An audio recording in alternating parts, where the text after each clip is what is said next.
Day 3 of women's college basketball starting now. Quita Loves Sports. It is in the name. All right, let's get into day 3 of women's college basketball. Over the last several seasons, Iowa women's basketball enjoyed a boon of excitement through the Caitlin Clark era. Now that era has passed. She's moved on to the WNBA. Her buddies Kate Martin and Gabby Marshall have moved on as well. Also, their head coach, Lisa Bluter, who's been with the program for forever, has retired. So the era is over. Now it's time for a new era. Now it's a time for that. And it's a question of what does the new era for Iowa women's basketball look like under their new head coach, Jan Jensen? Well, we do have a little bit more of a look into what that looks like from yesterday's home opener that they played against NIU, where the Iowa Hawkeyes beat NIU 91-73. Now, overall, this was a good game for Iowa. They took control of the game early in the first half and got the easy win. They were able to bring some of their bench players into the game and give them significant minutes.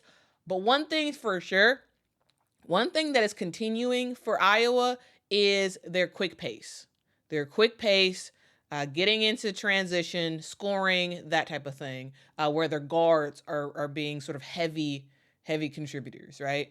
That's something that is definitely continuing from the past era onto this one.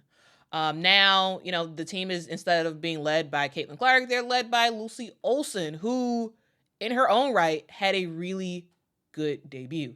She finished the game with 19.7 assists for her team. Now, she did not have the best shooting night. She did not. However, Kylie Feuerbach did. And I thought Kylie Feuerbach was absolutely fantastic. She ended up picking up the slack, going 4 for 5 from the three-point line. Definitely the best three-point shooter, at least as of right now. Lucy Olsen can also shoot threes, but she was having an off night yesterday. But Kylie Feuerbach, 4 for 5 from the three, finishing the game with 14 points in total, 9 rebounds, 5 assists, and a whopping 6 steals. Now, here's the thing about Iowa. Yes, they win the game, but ultimately, I do wonder what the future is for their post strategy. So we saw a lot from the guards, and the guards played well. We actually did see a pretty good game by the two post players who got the starting nod, Addison O'Grady and Hannah Stokey. Now, Hannah Stokey definitely has transitioned from that center role that she played last year into a power forward role. It seems like she's going to be keeping that for the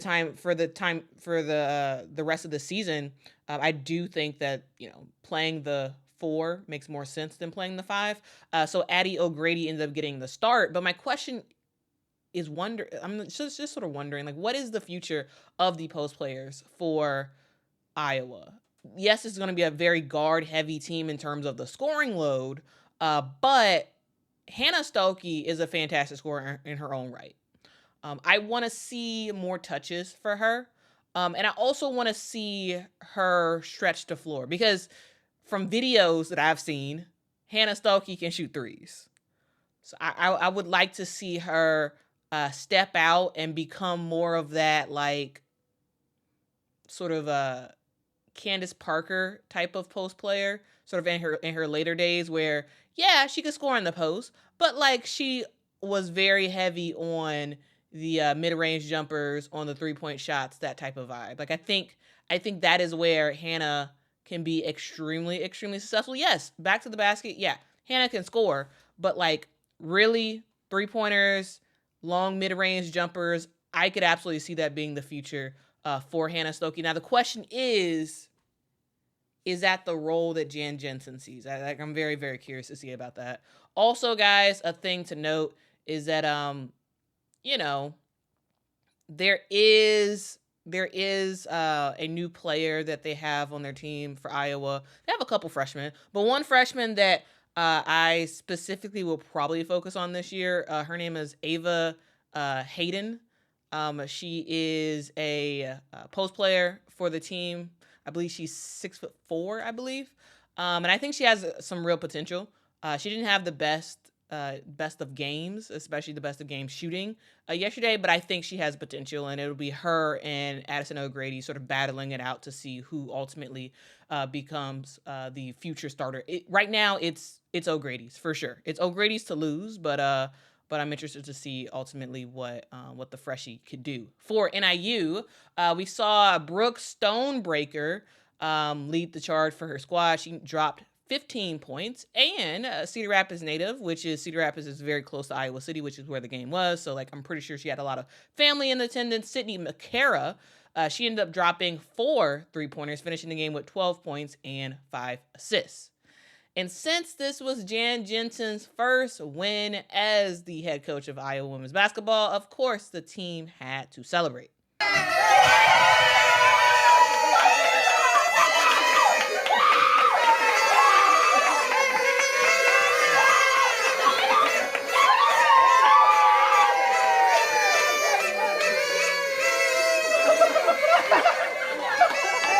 I'm so thankful that I had this moment with each of you. You guys have been just really a joy since the beginning that we've got together, and it's just nice to have a life moment. When you guys get older, and you'll have life moments, right? We have life moments as a team right now, but when you get older in your jobs and all those milestones, I will always remember this night, and I'm very, very thankful. So thank you for these shenanigans. But now we got to go. We don't have time to take off any possessions and think about things and hang our heads for the why. We got a big, big matchup coming up. And I know we've all been watching, waiting for that. So shall we just make 1-0, 2-0? Yeah. Let's go, Coach! I love you guys so much. So let's just keep that love flowing. Keep building and building. Great things are in store. They're already happening. On 3, we're going to say together.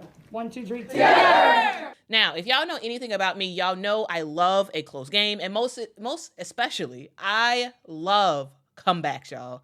Comebacks. Y'all know the phrase, anyone can get got. Yes, it's primarily about comebacks and primarily about teams that aren't supposed to win that win. Now, yesterday's game was a little bit of that. Yesterday, we saw an epic comeback and also an epic collapse, all in one game.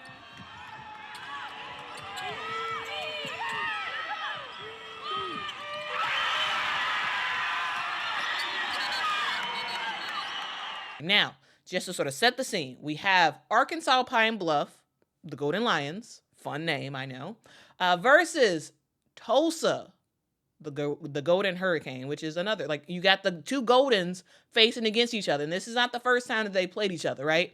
I would say overall, Tulsa is the better team, but last year, in a battle, these two teams went into overtime last year when they played.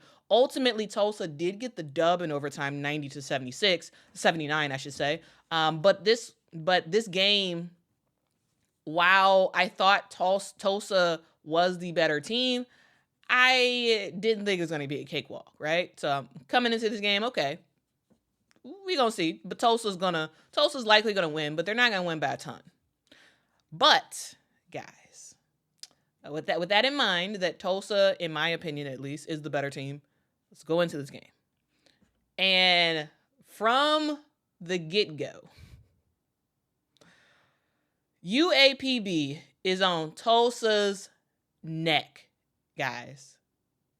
Well, I guess initially it was kind of close, but then UAPB in the second quarter gets on their neck, hitting some big 3-point buckets. Now we are at the end of the second quarter at halftime. The score is UAPB with a pretty big lead, 42-25. Okay, so go into halftime, and guys, if I was Tulsa, I would be pretty deflated at this moment. Here it is. You have a team that you think you're better than, that most people probably think you're better than. They come into your house on the season opener, and they just demolish you. They're just hitting shots after shots, and it's nothing you can do about it. But what does Tulsa do?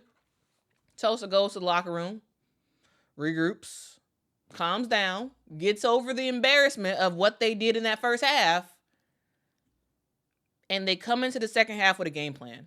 Sit down on defense and slow walk them people. Slow walk them. And that's exactly what happened. We ended up seeing the nice slowest of slow walks. Starting in the third quarter, we start to see Tulsa get some stops, right? We start to see them play a little bit better defense, forcing UAPB to turn over the basketball. And it wasn't like Tulsa was making a bunch of field goals. Yeah, sure, they did hit shots, but when they weren't able to hit shots, they were able to get foul calls and head to the free throw line pretty consistently in that second half. Free throws by Tulsa, tying the game 60-60. All right? So 60 all, 17 seconds left to go in the fourth quarter. The ball is with UAPB. They have it. They can just draw out the clock, go to overtime, or they can hold to the last second and try to get a shot up. They try to wait to hold to the last second, but unfortunately for them, they get called for a foul, offensive foul, ended up turning the ball over with 5 seconds left to go. So terrible turnover, but really was the case of the entire second half for UAPB. So bad turnover. Tulsa has the basketball. 5 seconds left. They do have a timeout. They take that timeout. And what do, guys? They do this. Y'all, they put the ball in probably their best player's hands. Elise Hill, she has the ball, and they tell her, hey, girl, go out there and make a play. Go out there and make a play. Size up your defense and decide what you want to do. And y'all, that is exactly what she did. She sized up the defense. She saw it, right? Hand down, man down. Elise sees that, and she's like, okay, I can shoot threes. Let me do this step back. Let me do this crossover step back. 3-point shot. Cash. Turning what looked like, at least in the first half, a epic defeat. And they turned that into a stunning comeback victory. So guys, shout out to the Golden Hurricanes because y'all played a terrible game in that first half, but you come back, you slow walk a team, and you ultimately do get the dub. Now, what a terrible collapse for UAPB. Like this was ridiculous. It was turnovers ultimately that cost them the game. And it was the sheer amount of fouls that they committed. Guys, Tulsa makes 19 points in this game, all from the 3-point line. All from the free throw line, I should say. The amount of fouls that we saw in this game, and also the amount of fouls that I've seen in the NCAA so far this year, like that has to be an emphasis on the fouls because it's kind of wild the amount of fouls that I'm seeing. But UAPB, them just fouling, getting Tulsa to the line, giving them easy shots. I mean, the free throws are uncontested; they're easy shots. And UAPB's inability to take care of the ball. It wasn't like UAPB had a bad shooting night. They didn't. It was that they couldn't get a ton of shots up because they kept turning over the basketball. And when you do that and you're fouling the mess out of the other team, it's a recipe for disaster. And ultimately, that is how they lost. All right, moving on. Next up, we got Deja Kelly and the Oregon Ducks taking on the Nevada Wolfpack. They ended up beating Nevada 76-58. And guys, Oregon did what they do best. They took care of the basketball early. They played pretty good defense, and they were efficient in their shot selection. They weren't just jacking up everything. And guys, it started and stopped with Deja Kelly, their PG. She played really well in this game, ultimately showing that she can do both. She can score off the bounce, and she can score off the pass, leading her team with 50% shooting 50% from the 3-point line, ultimately finishing the game with 21 points and 3 assists. All right, next up, we have Idaho. And the fact that Idaho's late game heroics was not enough to get them the win over BYU. They ultimately lose that game 62-67. Now, guys, here's the thing. BYU were in the driver's seat literally the entire game until the fourth quarter. And, it was like, it felt somewhat reminiscent in a way to the game I talked about earlier, right? With Tulsa. But unfortunately fortunately for Tulsa, unfortunately for Idaho, they were not ultimately able to make the comeback fully, right? So we end up in the fourth quarter. Idaho goes on a 12-2 run in the fourth quarter, tying the game up with 2:32 left to go in the game. It was 57 all. And then we see some back and forth play where, BYU scoring. We see Idaho scoring. But ultimately, BYU has a 2-point lead with 20 seconds left to go. They have the basketball, and Idaho has to play the foul game. And unfortunately for them, BYU makes their foul shots, and ultimately they end up with the dub. Now, I do want to give a huge shout out to the transfer to Idaho, Hope Hassman, who ended up scoring 25 points, going 5 of 10 from the 3-point line for the Vandals. She really did get Idaho back into this game. And unfortunately for them, they were not able to close out the victory. For BYU, they were led by freshman Delaney Gibb, who added in 17 points for the Cougars. Guys, something about these freshmen. Freshmen, in a lot of cases so far this year, have been sort of like the main key contributors to their teams winning. I'm just saying, like, maybe I'll do a whole thing about freshmen because some of these freshmen are fire. All right, moving on to some of the Chicago teams. We saw DePaul get their first win of the season, taking down Mercyhurst 74-53. Now, if y'all are wondering, why in the world am I talking about this game? Well, one, because DePaul's in Chicago, and, I'm going to be going to some DePaul games this year, so I got to talk about them. But two, because Mercyhurst is a new Division I team for women's basketball. I believe in the past they had ice hockey was Division I.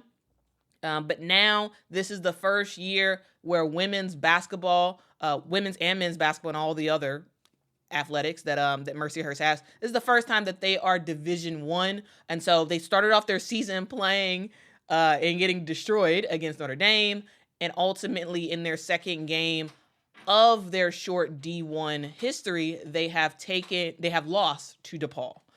So I wanted to just sort of talk about that and tell y'all that, hey, there are some new D1 schools this season, and Mercyhurst is just one of them. Anyway, the actual game was a fouling bonanza, guys, and pretty much a dismal offensive performance for both teams. In total, both teams committed a total of 30 fouls in this game, and to sort of demonstrate that in points, guys, Jenna Van Schaik, the leading scorer for Mercyhurst, she had 1 field goal made in the entire game. She made 12 free throw attempts and ultimately finished the game with 14 points. And she's the leading scorer for Mercyhurst. Like, it tells a lot. And then for DePaul, you got Jory Allen, who ended up scoring 21 points in the game. So, pretty nice, right? But 9 of those points came from the free throw line. It just shows, like, the amount of free throws and how that affected the game. Ultimately, fouling is a thing. I kind of talked about it earlier, but like there's a lot of emphasis on fouls. Like, what do y'all think? Do y'all think there's a lot of emphasis on fouls? Let me know in the chat. But so far in the 3 days I've seen in terms of women's basketball games, there's been a lot of fouls, boatload of fouls, and a lot of free throws for a lot of teams.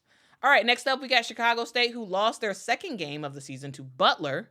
They ended up losing 45-87. Kylan McGuff did her thing for Butler, ultimately getting a double-double, 17 points, 10 rebounds. Also, sophomore Kristen Carter added in a double-double as well with 15 points and 10 rebounds. And finally, we got Northwestern, who lost to Illinois State 77-81. Now for the Redbirds, Shannon Dow did her thing, ultimately finishing the game with 23 points. Now that's your look at some of the games for day 3 of women's college basketball. No top teams played yesterday, but still some pretty interesting games. Now, guys, the question I have for you is, do you have any thoughts about any of these games that I talked about? Let me know your thoughts in the comments below. Also, guys, do you all even want to hear about non-top 25 teams? Like, is that even interesting? Again, none of the games I talked about was top 25. Like, is this even interesting to know what these schools are doing? Or are you like, I don't care what Idaho's doing? You know, what do y'all think? Let me know in the comments below, because I'm trying to figure out like what's sort of worth it to do and what's worth it not to do. But we do have lots of top 25 games today, so get ready for a video tomorrow recapping all of those games. Thank y'all so much for watching, and until next time, guys. Bye-bye.